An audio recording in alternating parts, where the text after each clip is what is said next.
அண்மை செய்தியை பார்த்து வருகிறோம். திமுக ஆட்சியில் தமிழ்நாட்டில் பெண்களுக்கு பாதுகாப்பு இல்லை என்பதை தாண்டி தற்போது பெண் காவலர்களுக்கே பாதுகாப்பு இல்லாத அவலம் தொடர்கிறது என்று எதிர்க்கட்சித் தலைவர் எடப்பாடி பழனிசாமி தெரிவித்திருக்கிறார். அது குறித்தான அண்மை செய்தியை பார்த்து வருகிறோம். விவரங்களோடு இணைகிறார் எமது செய்தியாளர் ராஜேஷ், விவரங்களை வழங்கலாம்.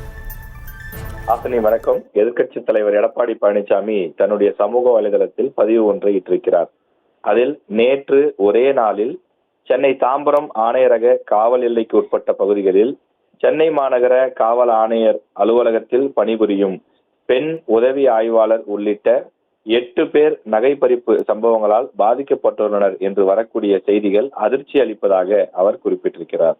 ஒரு பெண் உதவி ஆய்வாளர், 2 மளிகை கடை மற்றும் உணவகத்தில் இருந்த மகளிர்கள், அதே போல குழந்தைக்கு உணவூட்டும் தாய், இருசக்கர வாகனத்தில் பயணித்தோர் என்று அனைவரும் தங்களது நகைகளை பறிகொடுத்திருப்பது இந்த ஆட்சியாளர்களின் கையாலாகாதனத்தை காட்டுகிறது எனவும் கடுமையாக சாடியிருக்கிறார்.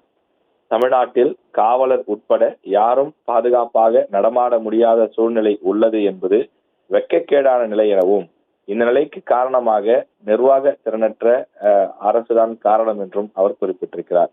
நகை பறிப்பில் ஈடுபட்டுள்ள குற்றவாளிகள் மீது உரிய சட்ட நடவடிக்கை எடுப்பதுடன் சுய விளம்பரங்களில் செலுத்தும் அதே கவனத்தை சட்ட ஒழுங்கை காப்பதிலும் செலுத்துமாறு திமுக அரசை கேட்டுக்கொள்வதாக அவர் குறிப்பிட்டிருக்கிறார்.